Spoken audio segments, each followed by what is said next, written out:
First of all, I want to thank everyone that is here with us today, everyone that is in person, on site, because it feels like it gets difficult to get outside of the online world today.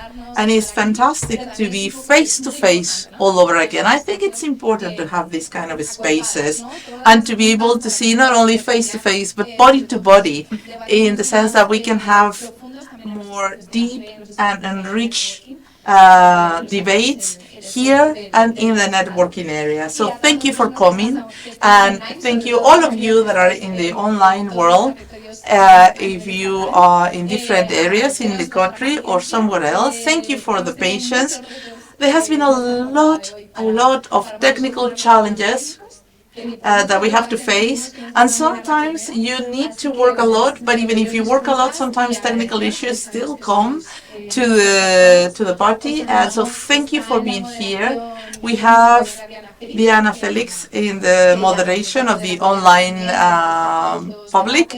She will get all your questions and comments, and we know that the online world tends to be quite populated. I don't know how many of you are there already, but we were expecting more than 500 in total. So we hope that you are not only listening, but also you will be part of the different debates and conversations that we will be having. So thank you for being here again. So let's start, first of all, as Amaya was saying, with this first. We have this topic, we have this global action, and to understand the violence as a ritual. What do we mean by that? Because patriarchy, it's in every single aspect of our society today and in every single body.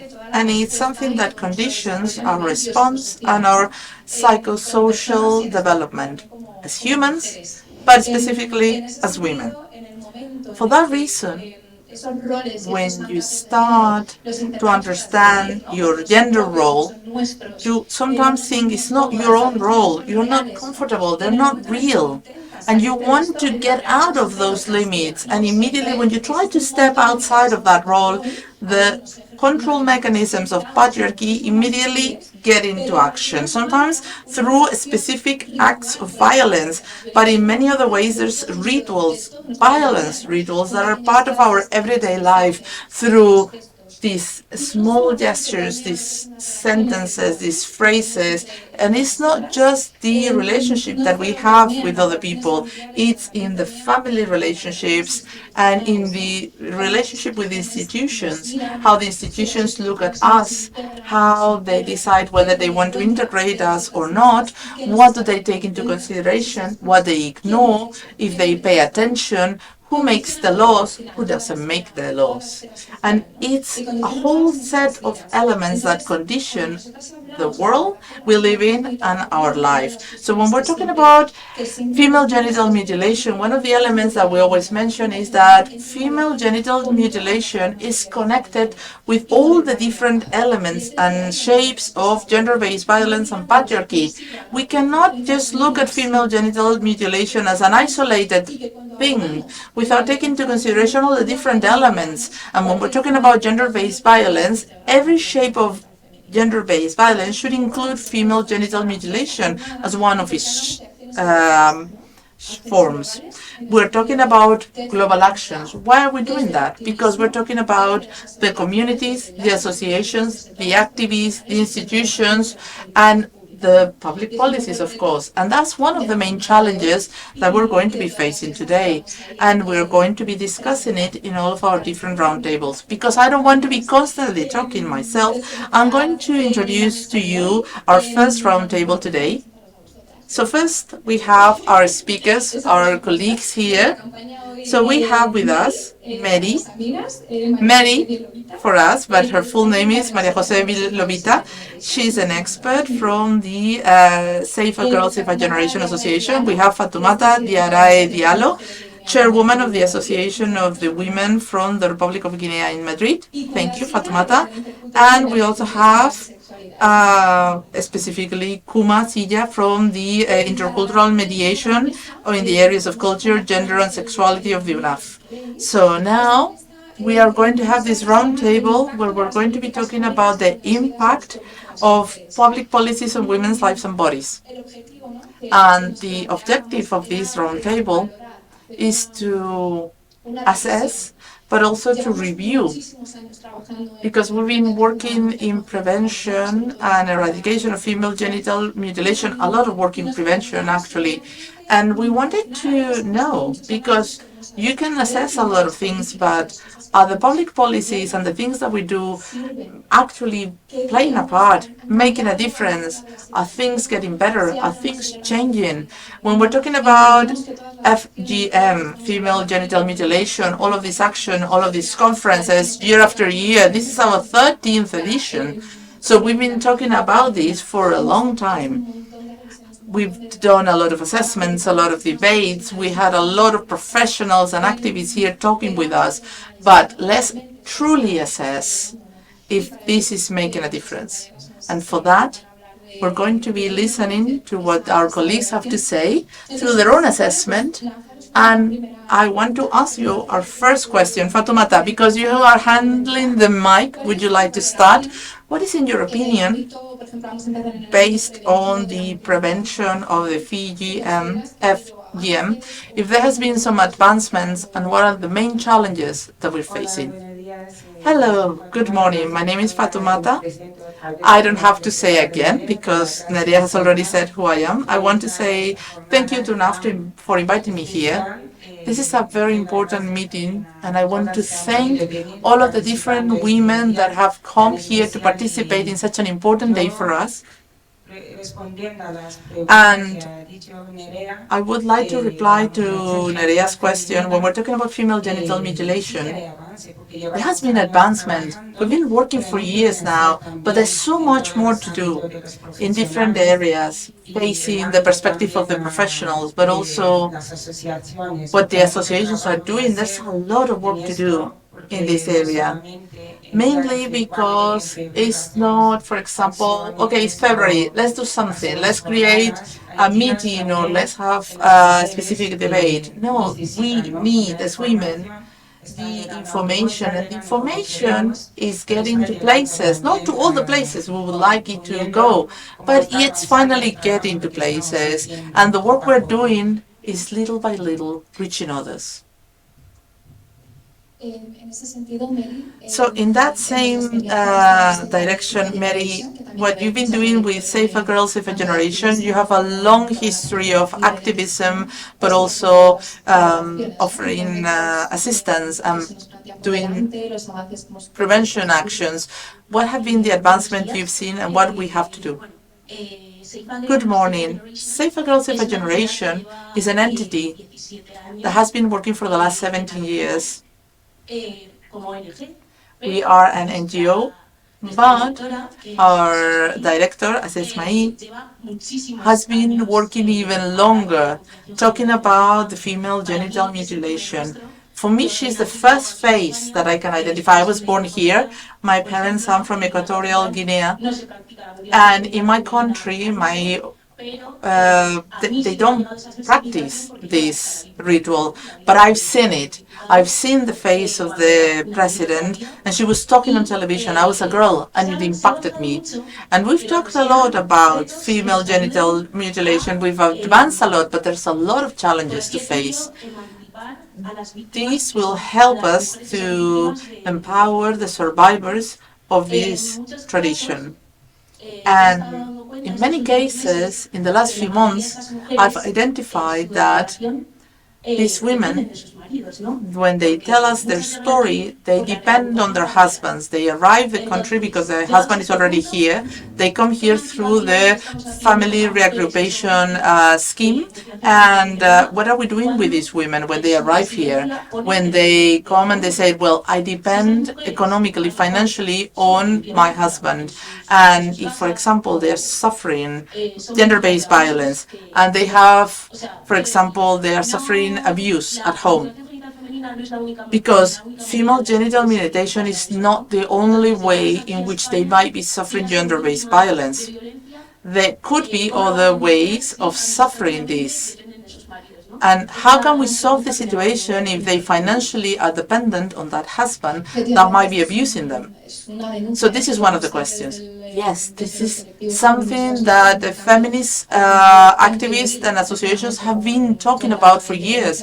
We need to contribute to the financial independence of these women, because these family reagrupation programs, they can make these women fall into this abuse all over again. They become victims once more.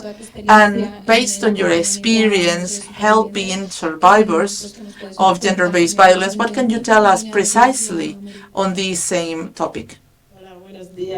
Good morning, and thank you, UNAF, for inviting me to participate in this meeting. And I want also to thank all of you for being here.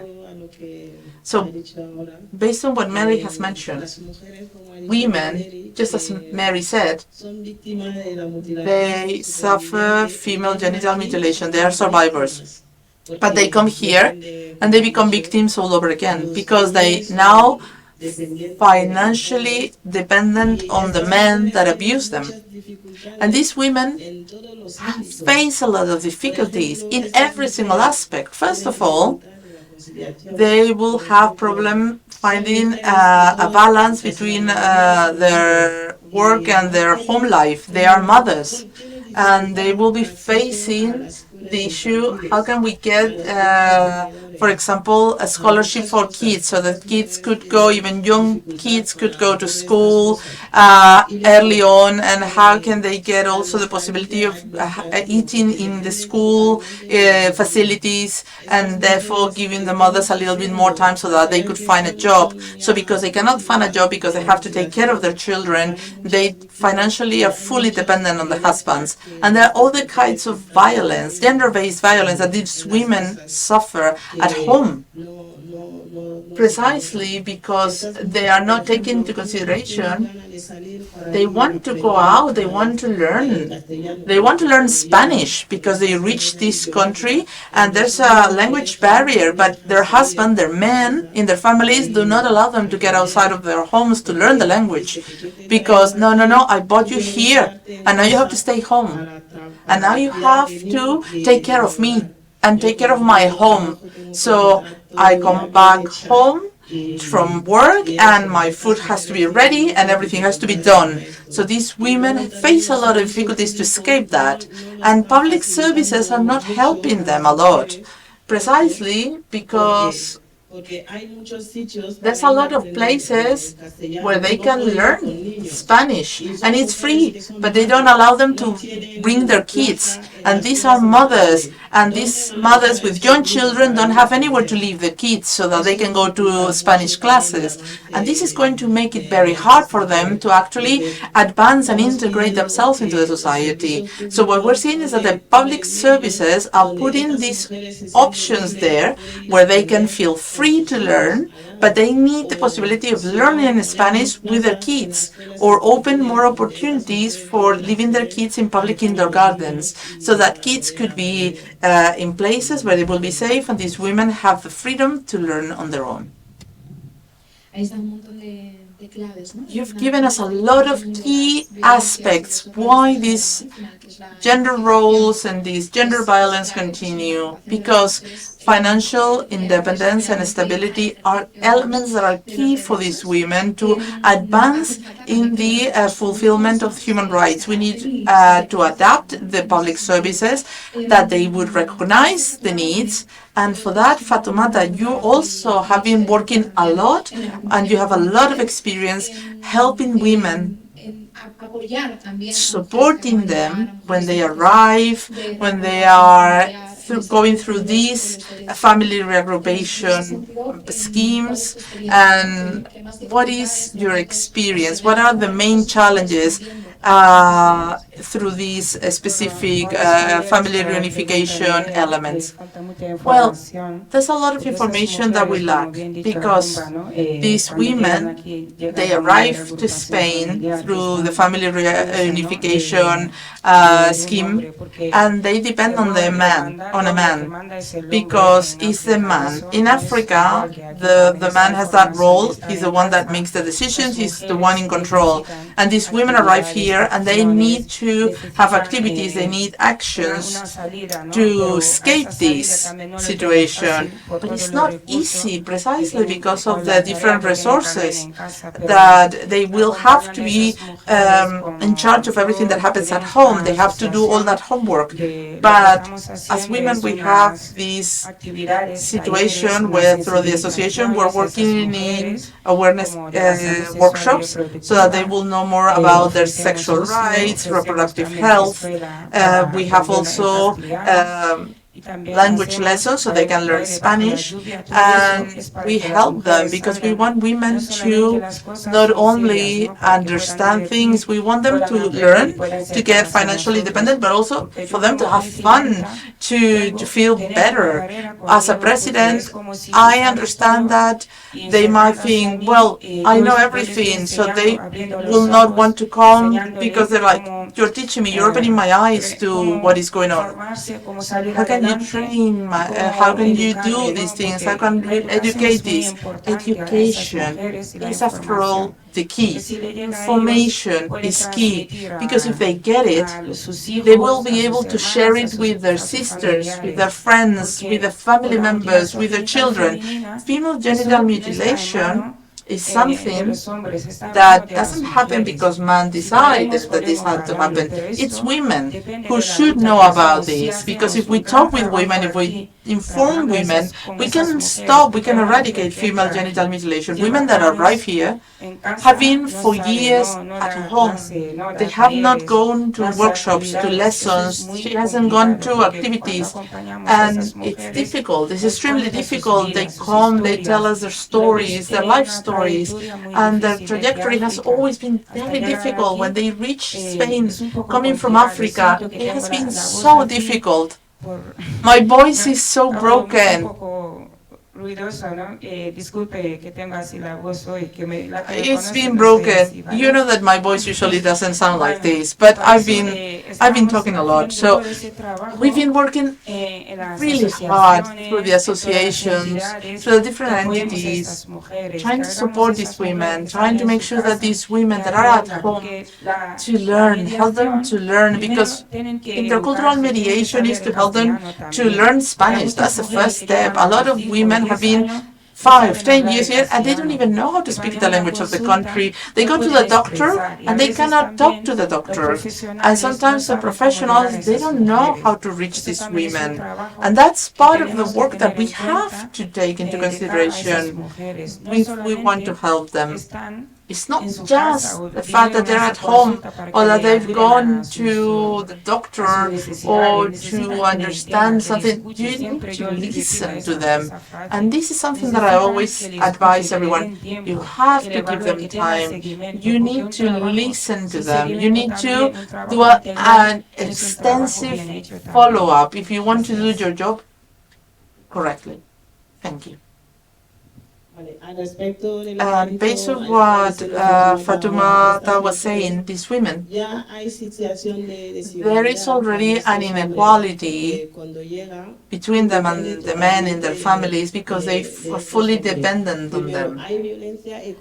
There is a financial violence in these homes. The man comes and says, you are here, you have to do the things at home, but the money comes from me. And because it comes from me, it's mine. You cannot make any decisions about how this money is going to be used, because I am the one who works outside of the home.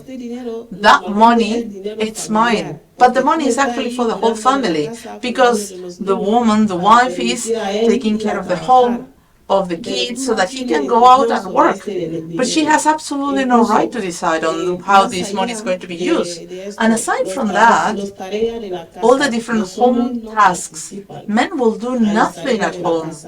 They will do absolutely nothing. All those tasks will fall upon the woman. She will have to cook, to clean, to make everything. The man will not help at all. And therefore, we need to educate those men as well.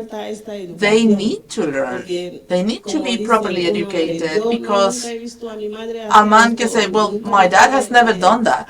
I've never seen my father cleaning anything. My dad has never done it. Why am I going to do it? But the world is evolving. We're not living in the past century. Things have to change. And for that, we need to be aware. And public services need to facilitate a lot of things, actually. But when a woman reaches a hospital, without the intercultural mediation given by associations like UNAF, what we're trying to do is to offer this mediation. But the public services are not offering them. So these women need information. Information about everything that can happen in a hospital. For example, information about how to prevent pregnancies, because a lot of these women have no idea how to prevent a pregnancy. And we need to have information in your own language, trying to understand a contraceptive method in an adequate way. And for that reason, we need cultural mediation. It should be something that the association should be offering. It should be public services, the ones that would also be able to offer it. We need it in social services. We need it in the administration, the public administration, to be able to have these cultural mediation systems so that all that information will reach these women. It's something that we need. There's a lot of information that doesn't reach. I'm not going to the hospital because I'm not going to understand whatever they are telling me. Because it's true that if there's nobody there trying to explain it to them in plain words, in the words that they will understand, it's not going to be useful at all. This is incredibly important what Koumba has mentioned, because I am a technician in projects in SAFE, and I've been working with women that come with their appointments with their social workers. And today, we can open Google and ask Google to translate. But things are not being done like that. And a social worker, I am a social worker, but a social worker, a social educator, people working in the associations, in the local administrations, people that are connected to these women are not doing that. Are not using the options that they have available. And in my own entity, my NGO, I work with women from Somalia. I was born in Spain. I don't speak the language. But sometimes I also have women that come from Kenya and they speak French, not English. Sometimes don't understand them. So what I do is use Google Translate. But an intercultural mediator is something that is more and more professional, and it's more and more needed. And we have all these leading women that understand not only Spanish, but how public administration works, and they are the connection between the different entities and the survivors and the local administrations. And we need the local administration and the social workers that are there to be trained to have a gender and intercultural perspective, so that they will be able to actually help people. Because like I said, I didn't understand the appointment, this is what I have in my papers, what should I do? We don't want that to happen. We've been talking about education a lot, because education is a social lift. It's something of understanding the world you are. The school is one of the fundamental social agencies. And migrant women, what do they do when they get to a country where they don't understand the place, the culture, the language, the entities? So when you get to an NGO, it's because someone else told you, a friend of yours told you, go there, they will help you. They will not necessarily tell you all of that. We need specific public media that will let you know, this is what you have, these are the services that we can offer you, this is what we need today. From SAFE, we've been working a lot this year to create sexual education workshops, education on rights, to understand the different migrant status, what they can do, what they cannot do. They have the documents, but they might not be aware of what they can do or not do with those documents. Previously, they were fully financially dependent on their husbands, but they are unaware of their own rights, or that in the end, they might not need to depend on the husband because they're an adult, so they can live on their own as well. But how would you believe that if you don't understand the language? When you reach the local administration, they treat you like a kid, like a child. You might be not only an adult, but an adult with a degree, with university studies, and you have undergone a terrible situation till you get here, and they will treat you in a patronizing way without understanding what you have endured to get here. My colleagues have mentioned so much, and because we work in the association, what we've been doing lately is to create these sexual and reproductive health workshops, because these helps a lot, so that these women will understand their sexuality, their own lives, how to take care of themselves, how to prevent a lot of things. First of all, prevent unwanted pregnancies through contraceptive methods, but also to prevent infections, because they might be in pain and they are at home, because in Africa to have access to healthcare tends to be very difficult. So when you have pain, you might stay at home with that pain. And sometimes when they go to the doctor, because they don't have someone that will help them, that will go with them, they sometimes are not able to explain what they're feeling, so they prefer to stay at home instead of going to the doctor. So I tend to inform them, to let them know, if I cannot help you, I have all these resources available with all these different entities that you can go to. We're working together with Caminando Juntos a la Igualdad to offer not only these workshops, but also offer some joy to these women, because everything tends to be an issue. They have to work so much, so hard. They don't have enough time to do something more than just work. And in the end, that leads to a stressful situation. Women sometimes need also psychological help. They have such a terrible burden to carry on. A lot of complication, not only in the life that they're living here, but everything that happened before the migration past, and the complications of the language barriers. And these people actually have to deal with a lot. These migration mourning, these elements where I've been working in different aspects, trying to offer all the information. And if I don't have that information, I will basically send them to where they can get that information, to help them along.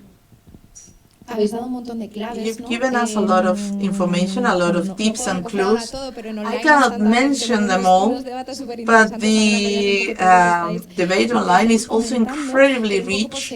But just to keep on in the same line of thought, when you mention this patronizing attitude towards women, any women here has undergone so much to be treated like that, and they want to keep on working on their own independence and development. There's so many barriers that are complicated things, because there are all these elements that make them be seen in a different way. They're women, they're migrant women, there are POC migrant women. So this all gets more and more complicated. How can we as women help other women to become independent? We have talked about intercultural mediation, why this is so fundamental, what's the role it plays, and how it helps women to become independent, thanks to professionals in this area. Mediators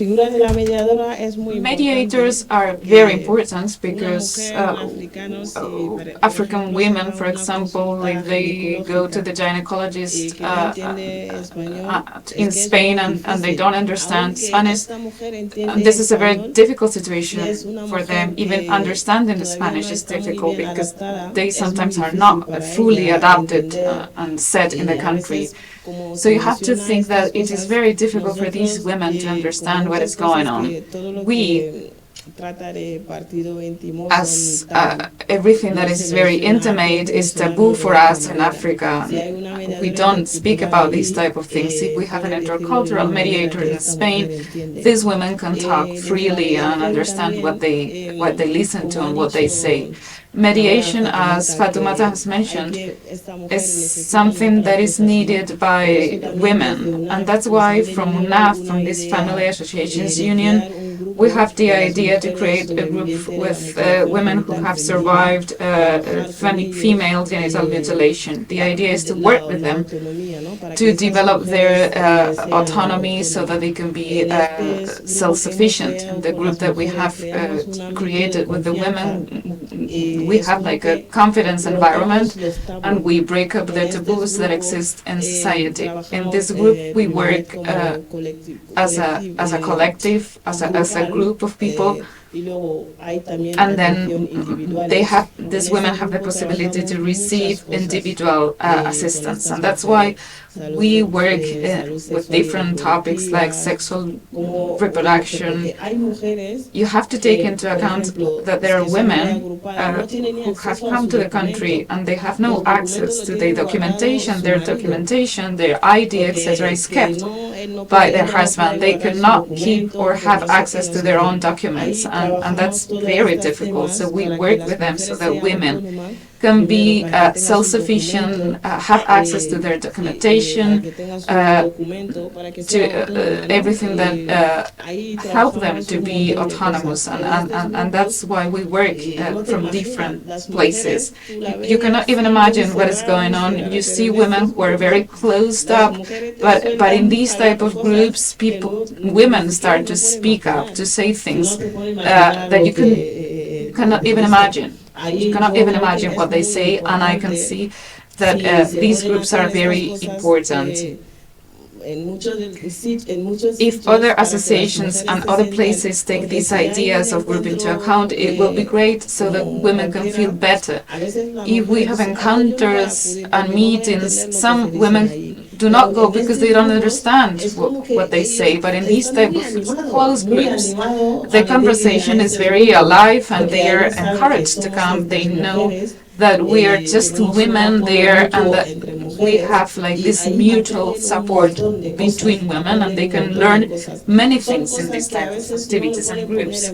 And they learn about things that cannot be practical at the beginning, but step by step they can use the information to use the information on their own and to have a more practical experiences. We have seen a lot of advancements in many women, and what we want in the future is like to continue with these type of activities and groups. We have the example of France, which is a neighbor country. In France, intercultural mediators are a very constant presence, have been a presence from the 80s. And that's why, because educators need the support of mediators to communicate with women they have in front of them, to offer some services and comprehensive resources. Mediators have access to these type of skills, and it is very important, this figure, for the support of women with their contact with institutions, with access to language, and with a broader and global idea of the country in which they are now.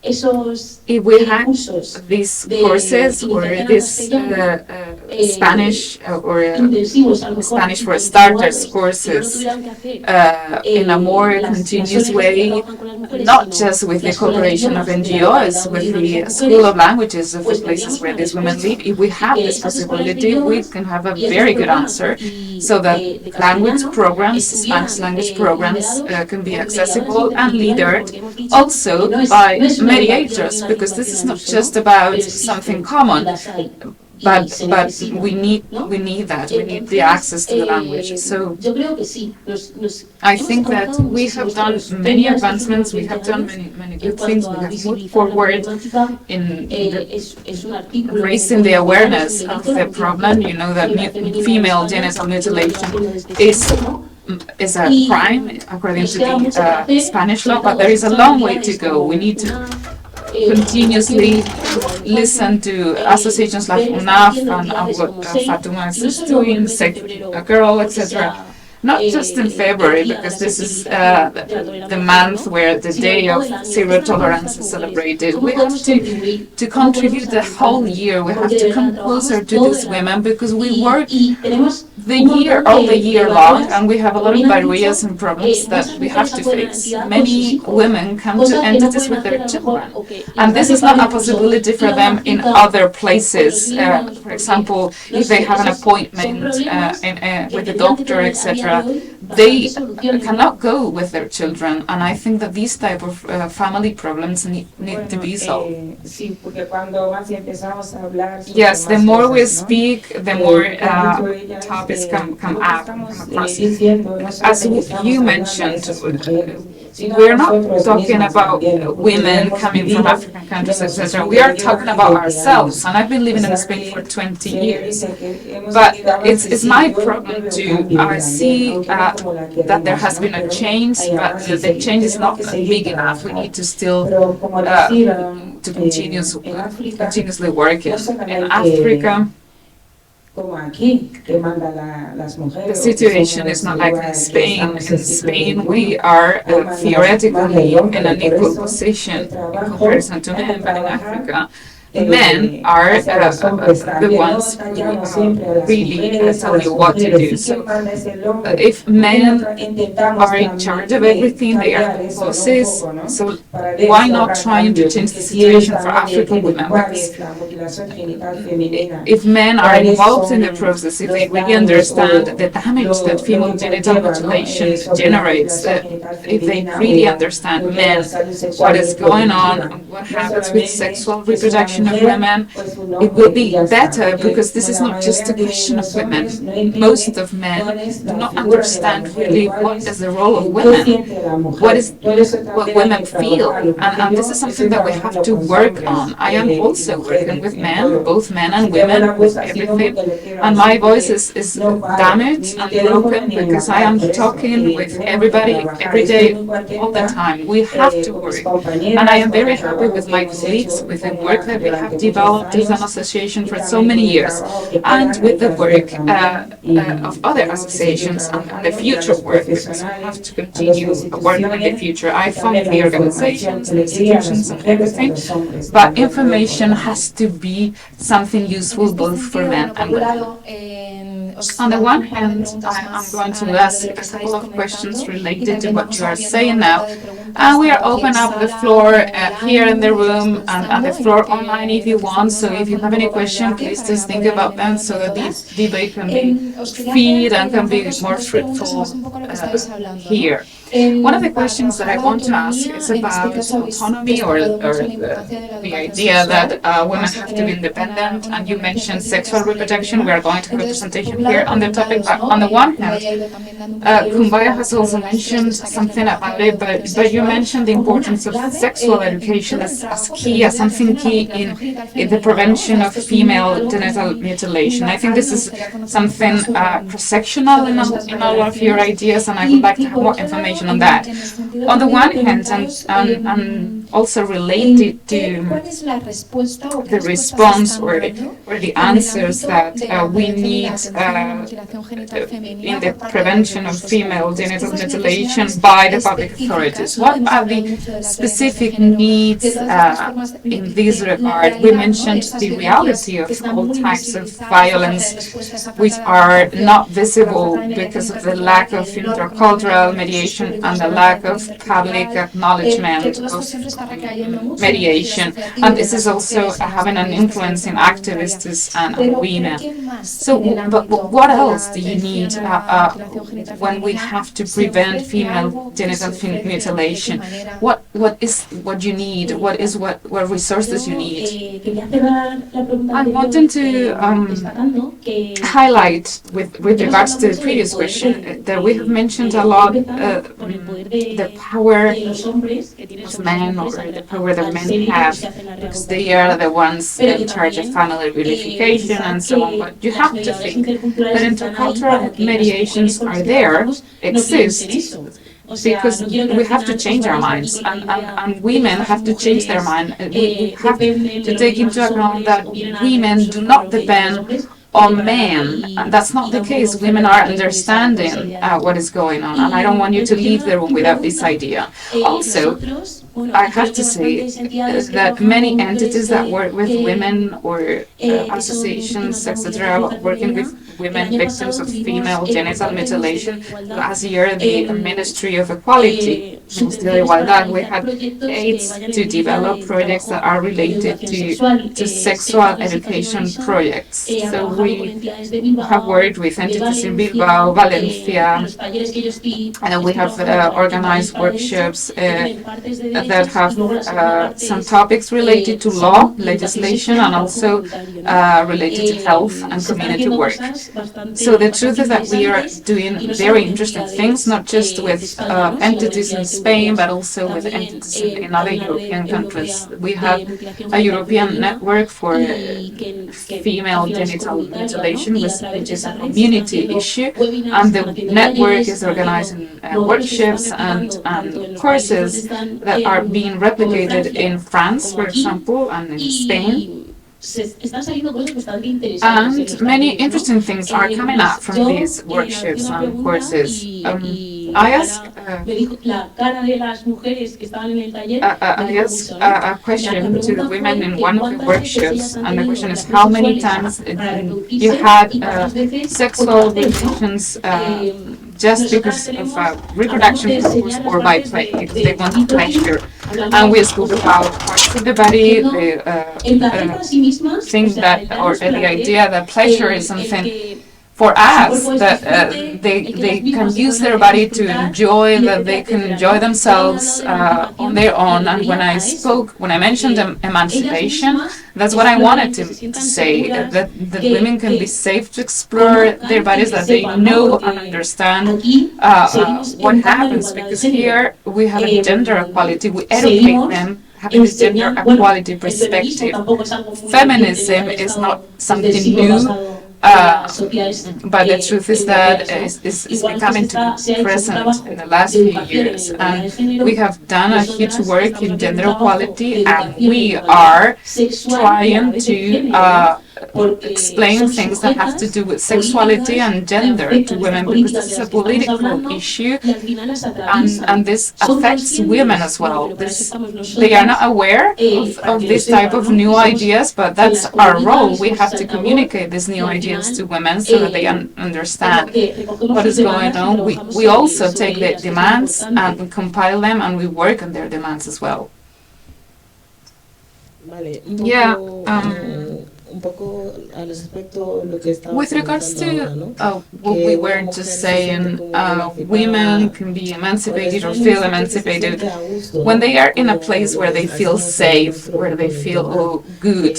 And in UNAF, we just try to have this idea in mind. In the group, we work about everything from raising the awareness of mutilation to many other topics, because of the awareness task that we develop is really getting to a very good place. As yesterday, for example, we had a group with women, and we have tried to talk about the issue about mutilation. Many women have children in their origin countries, and we are doing a lot talking with the families in their countries so that they don't mutilate girls there. As I said before, we also work with men, and there is a case of a man speaking with his sister, and his sister doesn't want to mutilate their girls, and I think they are stopping this idea. So these safe places are very good for women. We are there to talk about a little of everything from sexuality to our daily life, and sometimes everyone tells their own stories, the things that they do every day, etc. And these are just the spaces that women need to be safe and start speaking up. I was very happy to see many faces of many women, because they really are beginning to understand that they lack many or much information if they are locked in their houses. They are not aware of other realities, and they need that. When the groups started, we saw women here in Spain for 7 years and never used the metro. They didn't know how to take the metro or to use the metro. And we started with them, going to the metro with them to the different stops, writing information on a paper so that they can know where to go, what to do, what stops to get off, etc. So we have done a very important work to help them go and take the metro, which is very simple, and they are becoming to be more self-sufficient. The challenge that they have ahead of them is to start working, because many of them want to start working, and now we are trying to empower them, to work with them so that we can find them a job. A convenient job, especially because they are all mothers, they all have children, and there are many of them with without the possibility to take their children or to bring them into kindergarten. So sometimes, even having the possibility to have a kindergarten, they cannot pay them. Since men work, they decide what to pay for it. And they decide whether to pay the kindergarten, no, or not, because what they want sometimes is to keep women locked at home. And from UNAF, we are trying to support women in these type of issues so that they can go out, work, and be self-sufficient. Once they find a job, once they start working, their life improves, and you start seeing a lot of advancements. Even if they are self-sufficient and gain and earn just a small amount of money, if they start working, the situation will be much better. And that's our role now, to try to find some jobs for these women so that they can be empowered and leave their children at school. Yeah, you're just talking about the importance of information. And my question now is, why is this information and this support is being generated by the associations and not by public authorities? So my question is just that, what is there for preventing female genital mutilation? What is the public, or what are the public institutions doing to prevent female genital mutilation? In this Zoom session, they like to know what is the work that you do with girls for preventing these type of problems. And if you want to answer, that will be great. What is the light that you can shed about what we know with regards to prevention and assistance? With regards to prevention, this is the work of the mothers.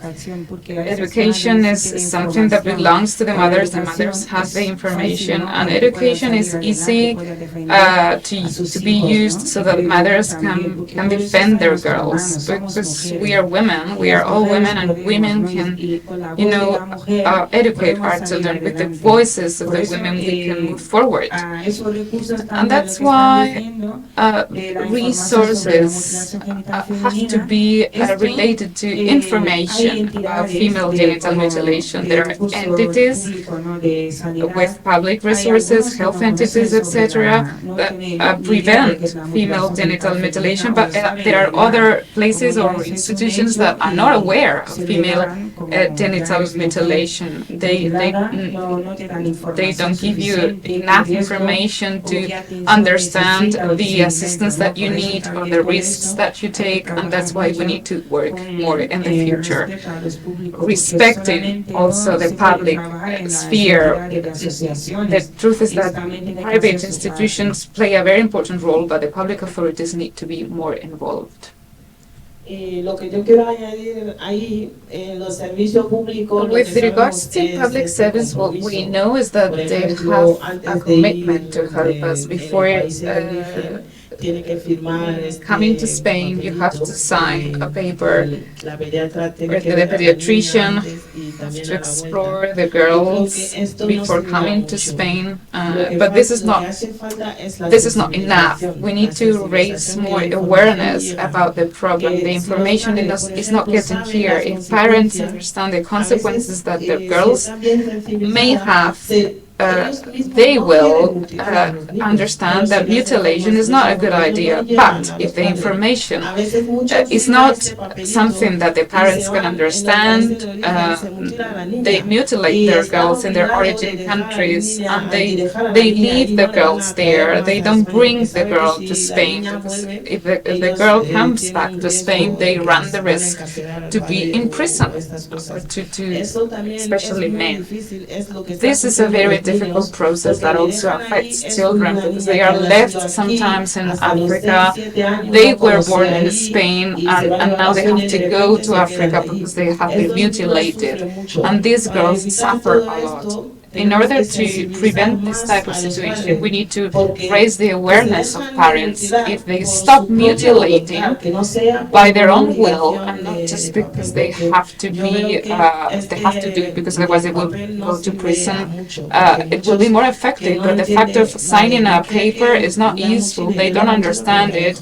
They leave their children in their origin countries as a consequence, and this is not something that we want to. We want girls to be here, to study, to continue their studies, and to be the future leaders of the African community in the country. If girls are left in their origin countries, we are not going to attain our goals. That's why from the public authorities it would be a good idea to raise the awareness, to organize more workshops about this topic so that they can really understand the consequences that female genital mutilation has.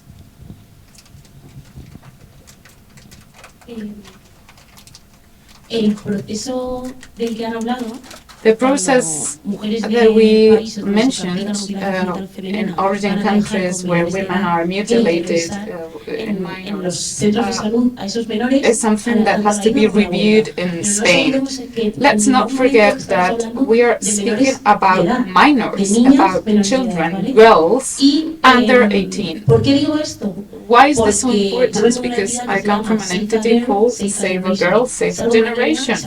If you save a girl, you will save a generation, and therefore we understand that women, when they get to Spain and they have been victims of mutilation, when we work with them, the idea is to stop the process so that their girls, their children do not suffer the same. And this is very clear, because the system, which is very violent, as you mentioned before, and it is useless, it is not preventive anymore, because you know that, I mean, you know what is going on. Awareness is okay, but awareness and prevention is just to know what we are doing, what are the demands of these women, and to understand in which point of the process we are now. With regards to the work with girls, it's just the work with their mothers, the impact that this work has. From SAFE, from our association, this is just our mindset, and I think that this is what it has to be. We are speaking about African children, But this is not something specific to Africa. In the United States, it also happens. You have a video on YouTube of women, one of the main activists in the United States, is speaking about this practice, and also in other parts of Europe. So let's try to start thinking that the impact of our work is big, and that the work that we do has an impact on their life of their children. I don't know whether this is is this useful or not for you. I don't know whether we have other questions here in the room, in the Zoom session. There are many questions that we may be able to answer in the morning, but now I'm going to mention some of them. On the one hand, we have seen this idea of intercultural mediation as a guarantee within public resources. There are also many questions related to this practice, to the idea of perpetuating or continuously practicing female genital mutilation. And you've mentioned many examples to raise the awareness of people, but also to raise the awareness of communities, and to talk about the idea that women have to say no, that they have to fight against this violent practice. There are some people asking about many situations of women that have said no to mutilation, and they have to run away from their countries, or that they come across many difficulties to reunify their families and their girls, which is a present reality in our society. In many occasions, we have to deal with transnational contests or families. Part of the girls are in the origin countries, and other girls are here in Spain, and this is very difficult. Even though you are against the practice, it is very difficult to protect your children. So let's, if you want, talk about these topics, and then we close the session, this roundtable, to continue with the meeting today, with the session. I agree with the lady in the middle, and with this idea, if men, African men, are not emancipated, women will not be emancipated, and we have like a century, we are delayed in a century with regards to gender equality in Africa. It's very good to help women who have been mutilated or who suffer gender violence, but if we don't work with men, progress is impossible. Women will not be able to be empowered or emancipated. They will work, they will study, they may work and study, but once at home, they will be illiterate. They will not participate in the, in the activities of the house, in managing the expenses, etc. Are there workshops for married women? Are there workshops for their husbands? That's my question. The role of the husband. Thank you for the question, and thank you for your contribution. Last year, we were working with women, and this year we have thought about the idea of working with men, because we see the importance of working with men, not just with women. In Africa, men are in charge of everything, and if we work with men, we will be more successful, because they will be the leaders of other men in Africa or other families there, and this is a very important work that we will develop. My association doesn't have resources. We are very small. We don't have spaces, but we try to do our best to organize these type of workshops with women.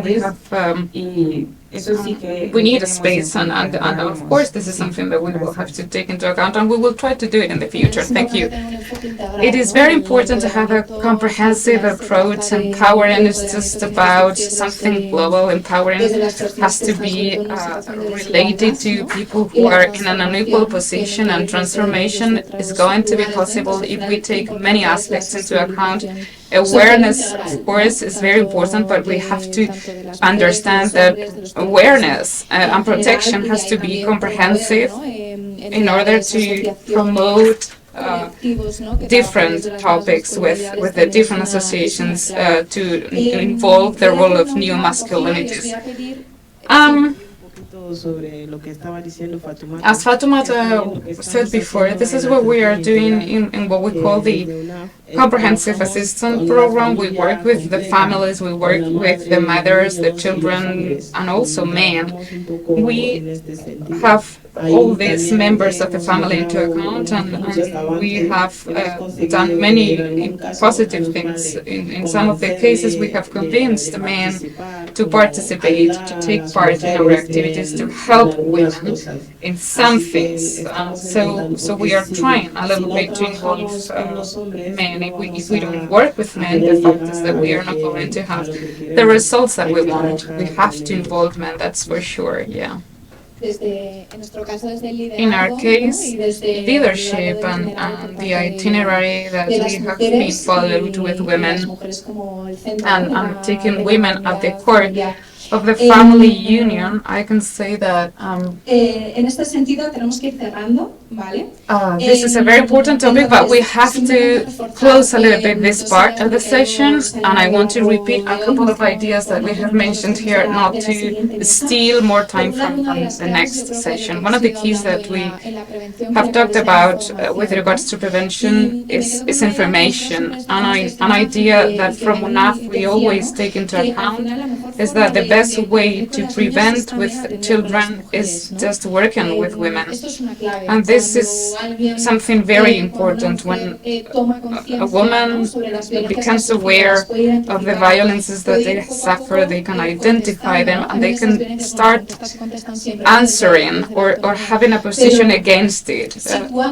But one first step is trying to understand what is going on, so that we can feel, or they can feel better with themselves, their bodies, their lives, etc., and they can start developing with more independence, but using the knowledge that they want. Because sometimes we make women girls, little girls, and we have to empower them so that they can really be independent in a progressive way, just being with them, accompanying them. In this case, this is not about believing that these women are little girls. It's just the contrary. It's just a support for them to make informed decisions. And another key is related to assistance. That has to do with the work in prevention, to inform, to raise the awareness, to work in this direction for the independence of women. Also, it is very important to count on professionals and public institutions where we can find trained people who really understand the process. So this articulation needs to be clear in the public resources and the public authorities, and that's more or less some of the important ideas that have come up here. If before closing the session you want to say something, you want to say a sentence, it will be great. If not, we close and move on. Thank you very much. Thank you, María, Fatouma, and Koumba, for being with us and for your contributions. I want to thank all the colleagues who are online in the debates, and now let's go and move to the next session. I would like to apologize because we have had difficulties with simultaneous translation. In the next session, someone was going to speak in English, but now she's going to speak in Spanish. She's making the personal effort to speak in Spanish, and we really appreciate that. And we're about to start the next roundtable with Cristina, understanding a little bit more about the policy framework, understand a little bit better the response of the institution as a class. Thank you very much.